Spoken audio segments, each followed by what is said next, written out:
11 adanya pula perbuatan money politik yang salah satu bukti data penerimaan money politik yang dikemas dalam bentuk yang sangat masif dengan modus sebagai relawan dan saksi. Paslon nomor 4, Sirly Juanda Sarbinsehe. Saya merasa terhormat mendapat tamu seorang yang luar biasa cantiknya yang baru terpilih menjadi Gubernur Maluku Utara, Sirly. Rakyat di sana memanggil Bu Sirly atau Bunda Sirly, dan fenomenal sekali terpilih sebagai gubernur tanpa ada uang serangan fajar dan segala macam, murni. Dan tentu Anda semua sudah tahu sebetulnya calon gubernur itu suami beliau. Salam damai sejahtera bagi kita semua, berjumpa kembali dengan saya di dalam kasih anugerahnya. Terima kasih bagi teman-teman yang senantiasa setia mendukung dan memberi support dalam perkembangan channel ini. Kiranya saudara dan saya sehat-sehat selalu, amin. Seorang wanita Kristen yang memenangkan pilgub usai suaminya mengalami tragedi yang memilukan, yaitu pass away. Akhirnya wanita Kristen tersebut ia menggantikan suaminya untuk menjadi calon gubernur Maluku Utara. Teman-teman, pada akhirnya di dalam perjuangan atau pertandingan politik, wanita Kristen tersebut ia memenangkan pilkada. Dan kemudian saudara, setelah ia memenangkan pilkada atau memenangkan pemilihan gubernur Maluku Utara, maka tantangan dan badai bermunculan terhadap dirinya. Ia ditolak oleh sekelompok orang tertentu. Mereka tidak mau kalau wanita Kristen tersebut menjadi pemimpin atau menjadi gubernur Maluku Utara, sehingga ia digugat di MK. Oleh karenanya, seperti apa kisah wanita Kristen tersebut setelah suaminya mengalami tragedi yang memilukan itu? Inilah dia videonya yang berikut ini. 11 adanya pula perbuatan money politik yang salah satu bukti data penerimaan money politik yang dikemas dalam bentuk yang sangat masif dengan modus sebagai relawan dan saksi. Paslon nomor 4, Sirly Juanda Sarbinsehe. Ada bukti-buktinya? Kami telah mengajukan bukti-buktinya dalam P10 yang mulia. Jadi P10 ini yang mulia, mohon izin, itu adalah proses transferan dana melalui bank rakyat yang beri link yang ada di pelosok-pelosok, baik di tingkat kecamatan maupun desa. Jadi tidak nampak dalam permukaan, oleh karenanya itu kami jujur tidak memiliki bukti fisik yang dilakukan secara transaksional face to face per orang. Merasa terhormat mendapat tamu seorang yang luar biasa cantiknya yang baru terpilih menjadi Gubernur Maluku Utara, Sirly. Rakyat di sana memanggil Bu Sirly atau Bunda Sirly, dan fenomenal sekali terpilih sebagai gubernur tanpa ada uang serangan fajar dan segala macam, murni. Dan tentu Anda semua sudah tahu sebetulnya calon gubernur itu suami beliau, tetapi mengalami kecelakaan di laut, meninggal dunia. Dan Bunda Sirly waktu itu juga menjadi korban. Sampai saya lihat waktu kampanye gubernur kemarin masih pakai tongkat, dan kakinya luka bakar sampai stadium 2. Dan akhirnya seperti sudah diatur oleh alam, Bunda Sirly terpilih sebagai gubernur Maluku Utara, dan dengan satu, dalam tanda kutip, dendam bagaimana Maluku Utara harus maju. Nah, yang saya heran waktu itu, saya dengar Bu Sirly awalnya tidak mau menjadi calon, waktunya mepet, kemudian juga masih di rumah sakit, harus menjalani operasi-operasi akibat terbakar, tapi waktunya tinggal 7 hari. Akhirnya apa yang mendorong Sirly untuk mau menjadi calon gubernur mengganti suami? Yang terjadi di Bobong hari itu kan tiba-tiba suami meninggal, seorang Benny Laos. Saya punya bayangan yang besar tentang seorang Benny Laos, masa depan dan semuanya. Bayangan yang saya bayangkan tiba-tiba runtuh seketika, dan saya tidak percaya. Saya merasa tidak mungkin seorang Benny Laos meninggal di tempat seperti itu, di rumah sakit yang tidak ada apa-apanya. Padahal beliau begitu peduli dengan orang, mengirimkan masyarakat Morotai yang sakit sampai ke Jakarta, bikin rumah sakit salah satu terbesar di Maluku Utara. saya nggak bisa menerima bahwa seorang Benny Laos pergi begitu saja. Dan kemudian saya melihat sendiri bagaimana saya kehilangan suami karena pelayanan rumah sakit dan sarana prasarananya yang tidak memadai. Saya sendiri menjadi korban merasakan luka bakar tanpa painkiller selama hampir 24 jam. Dan saya tidak mau itu terjadi untuk rakyat Maluku Utara lagi, karena saya merasakan dan saya sadar bahwa hal seperti itu sebenarnya terjadi untuk masyarakat di kepulauan hampir setiap hari. Hanya saja mereka tidak tahu harus menyuarakan kepada siapa. Dan tadi disebut-sebut Morotai itu Pak Benny, suami Shirley ini dulu menjadi Bupati Morotai, ya, kemudian sangat dicintai rakyat di sana dan melakukan berbagai terobosan, dan itulah sebetulnya ya Pak Benny pengen seperti itu di seluruh Maluku Utara. iya, Ada perubahan yang besar. iya. Cita-cita awal seperti itu karena waktu beliau dulu sakit nggak bisa berobat, nggak ada duit. Jadi ketika beliau menjadi rumah sakit yang tipe D dibikin jadi tipe C, yang kecil rumah sakit kita tuh lahannya sekitar 8 hektar. Bahkan kita bisa bekerja sama dengan harapan kita. Kita bahkan sekarang ada MRI dan Di pulau kita punya sejauh Morotai. iya, di pulau kita punya semua dokter spesialis, kita punya alat yang sangat canggih. Dan kemudian seorang Benny Laos meninggal di tempat yang nggak ada apa-apanya tuh. Jadi menurut ironis saya. sekali bahwa beliau masih hidup setelah kecelakaan kapal itu, Iya. denyut nadinya masih ada, Iya. tapi karena tidak adanya peralatan-peralatan yang diperlukan di rumah Iya. sakit itu, akhirnya meninggal dunia. Dan itu menjadi semacam dendam Anda bahwa itu tidak boleh terjadi di Maluku. Iya. Saya sudah keliling Maluku Utara, saya bisa menghayati sulitnya medan di sana, sulitnya juga bagaimana tersebaran penduduk. Tetapi nanti Anda akan berkantor di Sovivi atau Ya. akan berkantor di Ternate. Di Sovivi, ibu kota Maluku Utara adalah Sovivi dan kantor gubernurnya di Sovivi. Sovivi itu di pulau terbesar di sana, di Halmahera. Iya, di Pulau Halmahera. Pulau Halmahera. Dan dijangkau dari Ternate kira-kira 2 jam. Kalau Pakai naik speed speedboat. sekitar 45 menit, kalau 45 naik ferry menit. sekitar 1 jaman. Jadi nanti berkantor di Sovivi, dan program apa yang Ya, kita punya banyak program lanjutan dari almarhum. Ada 9 program unggulan, tapi saya selalu bilang saya akan prioritaskan dalam waktu dekat adalah pendidikan dan kesehatan gratis, layak, dan terjangkau. pendidikan dan kesehatan gratis. Iya. Dan kemudian program lainnya adalah ketahanan pangan, karena saat ini kita belum swasembada pangan, pengennya swasembada pangan supaya petani itu kita bisa mensuplai sendiri industri tambang kita. Kan di Maluku Utara tuh ada industri tambang, karyawannya besar, sekitar setiap tempat tuh 30.000 sampai 60.000 setiap, dan ada beberapa Itu nikel lokasi. ya maksudnya? Nikel, ada smelter. Pengennya kita Di Halmahera mensuplai. Timur ya. Ada Halmahera Timur, Halmahera Tengah, Halmahera Utara. Nah, pengennya tuh suplainya tuh dari lokal. Dan yang Selama ini sayur-sayur selama untuk ini mereka pertambangan ngambil itu dari Manado, dari dari Manado, Makassar gitu. Padahal nilainya cukup besar.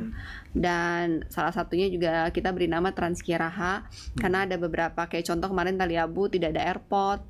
Taliabu tuh tidak ada airport. Sovivi pun tidak ada airport. Kemudian ada satu pulau lagi yang sangat kaya di Halmahera Selatan itu tidak ada airport, namanya Obi. Obi. Di Obi itu tidak ada rumah sakit. Jadi kalau mereka mau pergi ke rumah sakit, mereka harus bayar speed 7 sampai 17 juta hanya untuk pergi ke rumah sakit, mau sesar atau ada kecelakaan. Kalau enggak ya mati gitu. Jadi Transkiaraha itu mengconnecting, karena kita kepulauan, dot-dot yang belum terkonektikan kita connectingkan.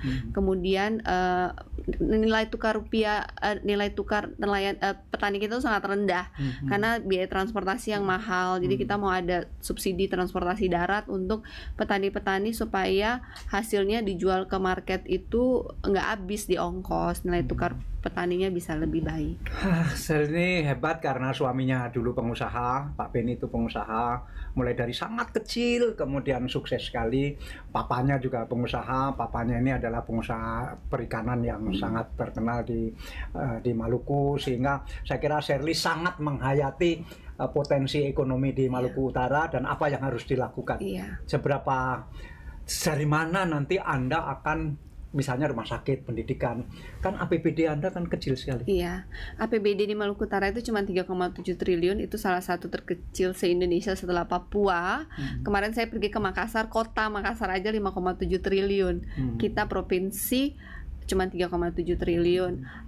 Saya berencana mau pengen membangun dengan APBN. Makanya kemarin saya bilang saya niatnya baik, saya harus menang dengan cara yang benar supaya setelah saya jadi Tuhan memberkati saya untuk saya bisa membangun Maluku Utara, karena saya tidak bisa membangun Maluku Utara dengan APBD. Kalau cara saya salah, saya tidak bisa diberkati Tuhan.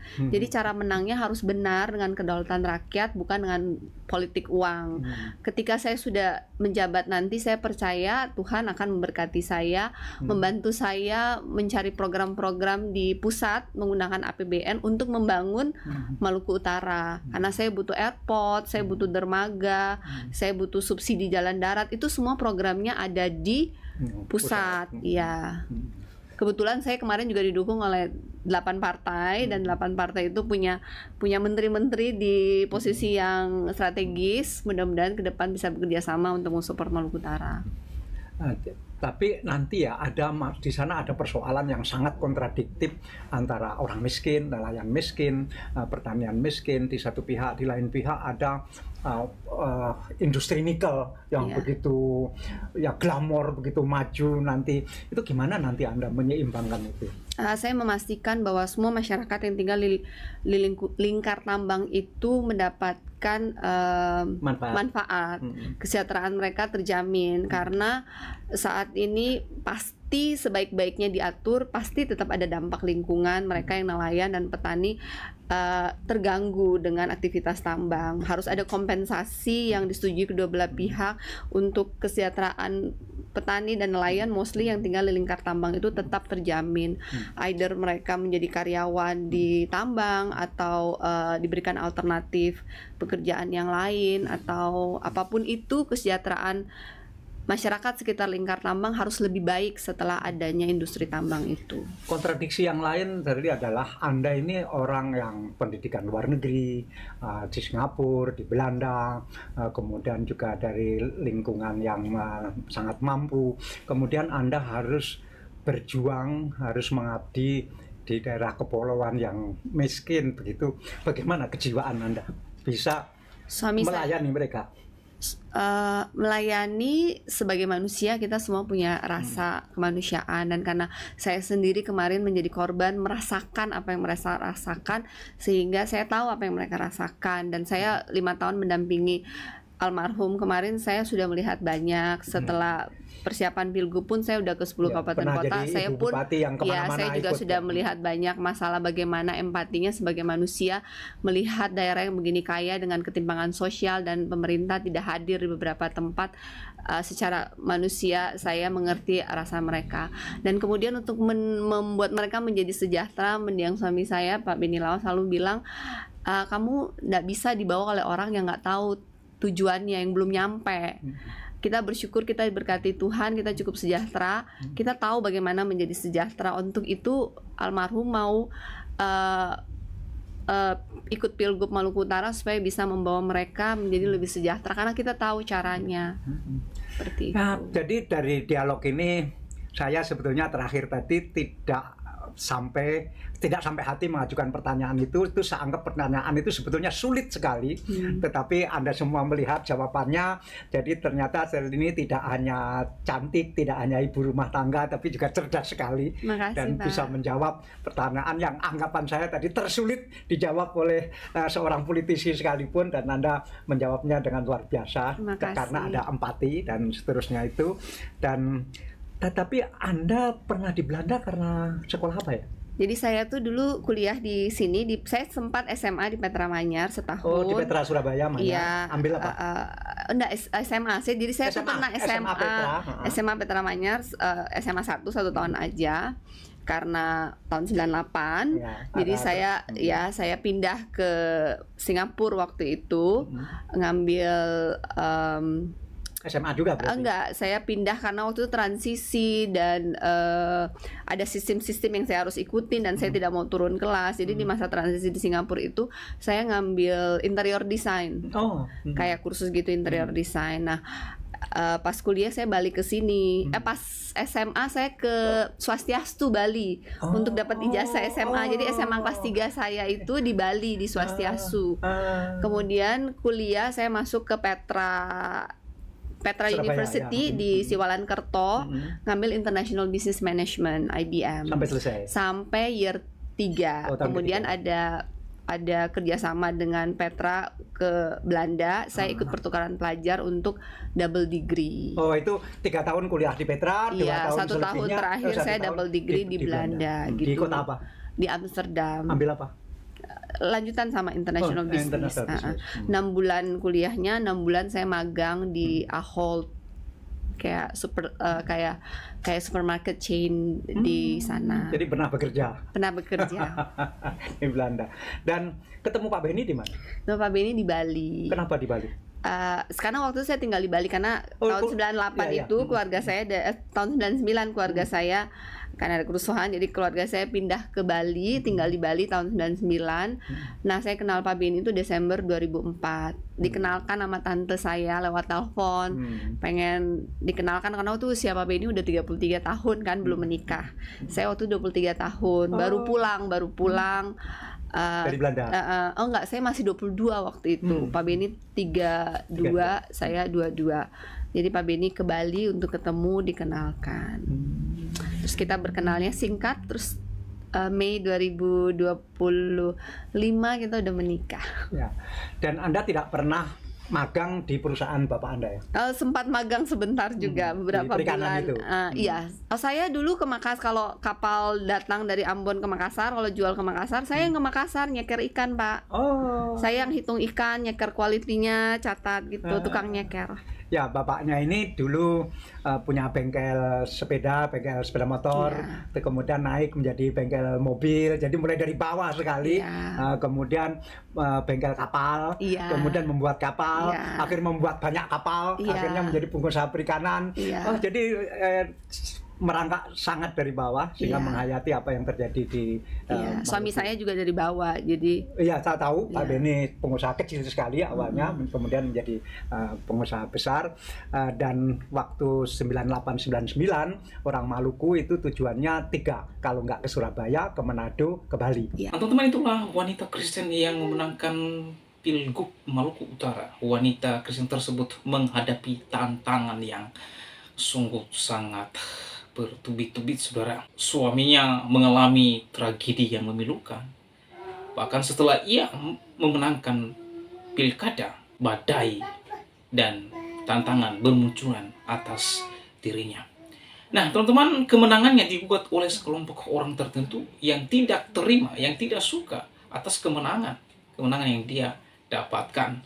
Ada banyak hal-hal yang mereka munculkan supaya Shirley Juanda didiskualifikasi sebagai gubernur Maluku Utara. Sehingga para lawannya membawa kasus itu ke MK. Teman-teman, apa yang saya sampaikan di sini sebagai seorang yang percaya kepada Yesus Kristus, orang yang mengikut Kristus, tidak lepas yang namanya tantangan, badai, dan masalah. Nah, teman-teman, apa kata Alkitab terkait dengan orang yang mengikut Yesus Kristus? Orang yang mengikuti Yesus Kristus di dalam 1 Korintus pasal 10 ayat 13 di sana dikatakan, pencobaan-pencobaan yang kamu alami ialah pencobaan-pencobaan biasa yang tidak memberi kekuatan manusia. Yang pertama, tantangan yang dialami oleh Shirley Juanda di dalam memenangkan pilkada, Alkitab mencatat itu hanya cobaan biasa, dan itu hanya tantangan yang tidak melebihi kekuatan dan kemampuan Shirley Juanda. Di dalam Yesus Kristus, pencobaan-pencobaan atau tantangan atau badai yang dimunculkan oleh segelintir orang terhadap kemenangan Anda, Tuhan pasti memberkati dan memelihara kemenangan secara benar, nyata. Karena Maluku Utara, mereka memilih Shirley Juanda sebagai gubernur. Sebab Allah setia. Ya, Allah setia kepada orang yang takut akan Dia. Ia tidak pernah mengingkari janjinya. Sekali Allah berjanji, Ia tetap hidup di dalam janjinya itu. Dan pasti menggenapi apa yang Tuhan mau di dalam kehidupan saudara dan saya. Karena itu, Ia tidak akan membiarkan kamu dicoba melampaui kekuatan. Saudara, yang perlu kita perhatikan, ketika ada cobaan, badai yang kita hadapi, Allah mengatakan tidak melebihi kekuatan kita. Dan Tuhan tidak membiarkan kita berjalan sendirian. Itulah Tuhan kita yang luar biasa. Tuhan yang berjalan di dalam permasalahan yang kita hadapi. Tuhan menyertai kita apa yang kita hadapi. Terlebih yang dialami oleh Juanda, kehilangan suaminya. Bahkan setelah ia memenangkan pilkada, badai silih berganti mengalir terus dalam hidupnya. Tetapi Alkitab mencatat, ia tidak pernah membiarkan kamu dicobai melampaui kekuatan. Tuhan tidak membiarkan orang benar pada waktu kamu dicoba. Ia akan memberikan kepadamu jalan keluar. Allah yang kita sembah, Yesus Kristus, Tuhan sanggup memberikan solusi dan jalan keluar terkait dengan gugatan yang dilakukan oleh segelintir orang yang tidak menerima kenyataan dan kekalahan mereka. Allah berjanji, Tuhan memberikan jalan keluar bagi. Tapi yang perlu Anda pahami, yang perlu Anda ingat, harus engkau tetap terus di dalam Yesus Kristus. Cara-cara dunia Tuhan pasti lenyapkan. Cara-cara dunia Tuhan Yesus pasti selesaikan dan berikan jalan keluar. Ya. Tekanan demi tekanan Tuhan memberikan kekuatan kepadamu dan kepada saya sehingga kamu dapat menanggungnya. Itu sebabnya di dalam Filipi 1 ayat 29. Sebab kepada kamu dikaruniakan bukan saja untuk percaya kepada Kristus, melainkan juga untuk menderita untuk Dia. Orang yang mengikut Kristus, percaya kepada Yesus Kristus, Alkitab mencatat, sebab kepada kamu dikaruniakan bukan hanya untuk percaya. Ya, Tuhan memberikan kita karunia, bukan hanya percaya kepada Dia bahwa Yesus adalah Tuhan dan Juru Selamat, bukan, tetapi juga penderitaan, tantangan, badai yang engkau alami bersama-sama dengan Kristus. Itu sebuah karunia. Bersyukurlah jika engkau mengalami penderitaan karena mengikut Kristus, karena engkau menyatakan kebenaran, karena engkau menyatakan Yesus Kristus di dalam kehidupanmu dan memberitakan Yesus Kristus, dan kamu dianiaya dan ditekan dengan cara-cara dunia. Tetapi Alkitab mencatat itu adalah bagian daripada kasih karunia. Oleh sebab itu, bersyukurlah kepada saudara dan saya, pengikut Yesus Kristus. Doa saya, kiranya Juanda disertai oleh Tuhan dan diberikan kekuatan di dalam masa-masa menghadapi tantangan badai, di dalam kemenangan bersama-sama dengan Dia. Oleh karena itu, saudara, demikianlah video saya kali ini. Sampai bertemu di video saya selanjutnya. Tuhan Yesus memberkati kita semua. Shalom.